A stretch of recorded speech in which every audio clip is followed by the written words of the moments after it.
NDA सरकार ने बिहार को गरीबी, बेरोजगारी और पलायन का केंद्र बना दिया कि चंद उद्योगपतियों के उत्पाद हम सब 140 करोड़ भारतवासियों के घरों में आते हैं तो उद्योगपति अमीर से अमीर हो जाते हैं। एनडीए सरकार ने हस्तिनापुर की गद्दी के लिए पाटलिपुत्रा से मैक्सिमम सपोर्ट तो ले लिया, लेकिन बदले में बिहार को मिनिमम सपोर्ट भी नहीं दिया। बिहार में एक भी टेक्सटाइल पार्क का कोई जिक्र नहीं है कहीं भी। आखिरी कारखाना बिहार में 2004 से 2009 के बीच में जब आदरणीय लालू प्रसाद जी रेल मंत्री थे, तब उन्होंने 3 रेल कारखाने बिहार को देने का काम किया था। इनकी रंगीन फाइलों में किसानों का जीवन सुनहरा और कलरफुल इनको नज़र आता है, लेकिन वास्तव में वो ब्लैक एंड वाइट और कोरा है। किसानों के उत्पाद जैसे चीनी, दाल, गेहूँ, चावल, सब्जी हम सब के घरों में जाते हैं तो वो किसान और ग्रामीण गरीब से गरीब होते जा रहे हैं। ये इनकी आर्थिक नीतियों की विफलता है कि आर्थिक नीतियाँ चंद उद्योगपतियों में उत्साह, आय और आशा बढ़ाती है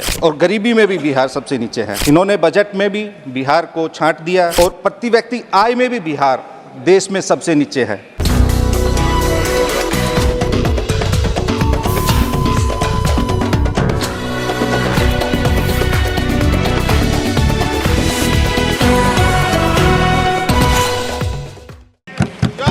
मिस्टर संजय यादव। धन्यवाद महोदय, मुझे अवसर देने के लिए आपका बहुत बहुत धन्यवाद। महोदय, मैं कोई अर्थशास्त्री तो नहीं, लेकिन एनडीए बीते 10 वर्षों में एनडीए सरकार की आर्थिक नीतियों का हम विश्लेषण करेंगे तो हम पाएंगे कि इनकी आर्थिक नीतियां चंद उद्योगपतियों में उत्साह, आय और आशा बढ़ाती है, वहीं दूसरी ओर आम देशवासियों में गरीबी और निराशा का संचार करती है और यह निराशा को बढ़ाती है। महोदय, इनकी आर्थिक नीतियाँ ऐसी हैं कि चंद उद्योगपतियों के उत्पाद हम सब 140 करोड़ भारतवासियों के घरों में आते हैं तो उद्योगपति अमीर से अमीर हो जाते हैं, वहीं दूसरी ओर ग्रामीणों के, किसानों के उत्पाद जैसे चीनी, दाल, गेहूँ, चावल, सब्जी हम सब के घरों में जाते हैं तो वो किसान और ग्रामीण गरीब से गरीब होते जा रहे हैं। ये इनकी आर्थिक नीतियों की विफलता है और ये विचारणीय विषय है। इन आर्थिक नीतियों में बदलाव की आवश्यकता है। महोदय, जनसंख्या की दृष्टि से बिहार देश का तीसरा सबसे बड़ा राज्य है और सबसे अधिक युवा आबादी वाला भी प्रदेश है। बिहार में 15 वर्षों से अधिक एनडीए की सरकार है और दिल्ली में बीते 10 वर्षों से अधिक एनडीए की सरकार है। इस एनडीए सरकार ने बिहार को गरीबी, बेरोजगारी और पलायन का केंद्र बना दिया है।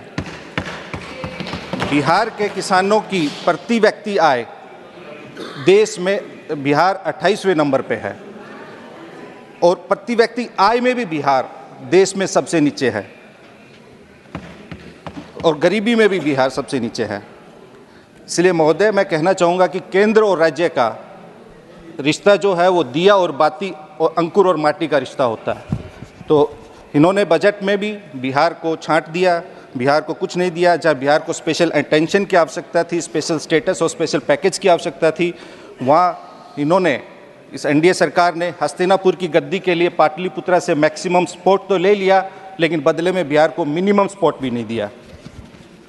बिहार में ना तो उद्योग लगाने का जिक्र है, ना कोई इंडस्ट्री क्लस्टर लगाने का जिक्र है। ये बिहार का दुर्भाग्य है कि कपड़ा मंत्री भी बिहार से हैं। प्रधानमंत्री जी की एक योजना है पीएम मित्र मेगा टेक्सटाइल पार्क। पूरे देश में 7 राज्यों में पीएम मित्र मेगा टेक्सटाइल पार्क लगाने की योजना है, लेकिन बिहार में एक भी टेक्सटाइल पार्क का कोई जिक्र नहीं है कहीं भी। महोदय, माननीय वित्त मंत्री जी यहीं बैठी हुई हैं, उनके संज्ञान में कुछ आंकड़े लाना चाहूँगा। बिहार का सीडीआर, क्रेडिट डिपॉजिट रेशियो, देश में सबसे कम है। यानी बिहार के बिहारवासियों के, आम बिहारवासियों से बैंक, कमर्शियल बैंक सबसे ज़्यादा वहाँ डिपॉजिट होता है, लेकिन बदले में उनको कोई कर्ज और ऋण नहीं दिया जाता।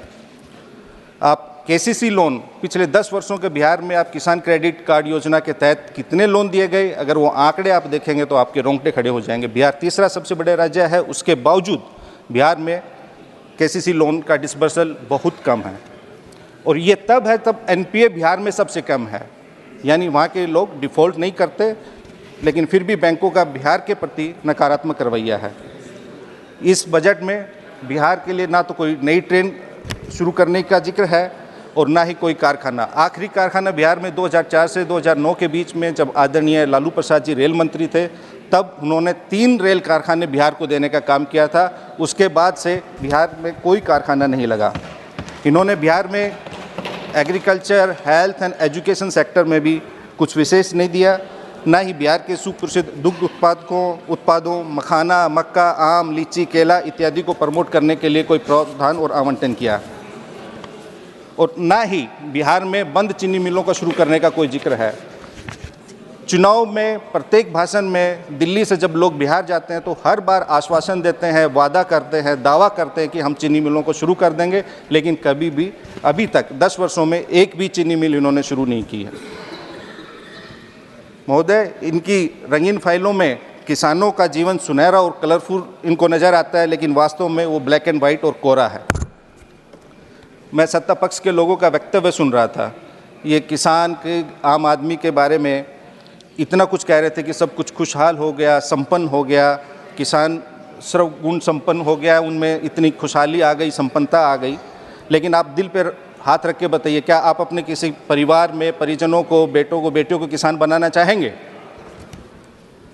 महोदय, इस बजट में इन्होंने ना तो कोई, बिहार के संदर्भ में मैं कहना चाहूँगा, महंगाई, गरीबी, बेरोजगारी, पलायन, इन विषयों को एड्रेस नहीं किया गया। अतः मैं कहना चाहूँगा कि बिहार के बारे में आप विशेष ध्यान दीजिए। आपको बिहार से विशेष समर्थन भी मिला है, आप मैक्सिमम सांसद भी आपके चुन के आए हैं। थैंक यू महोदय।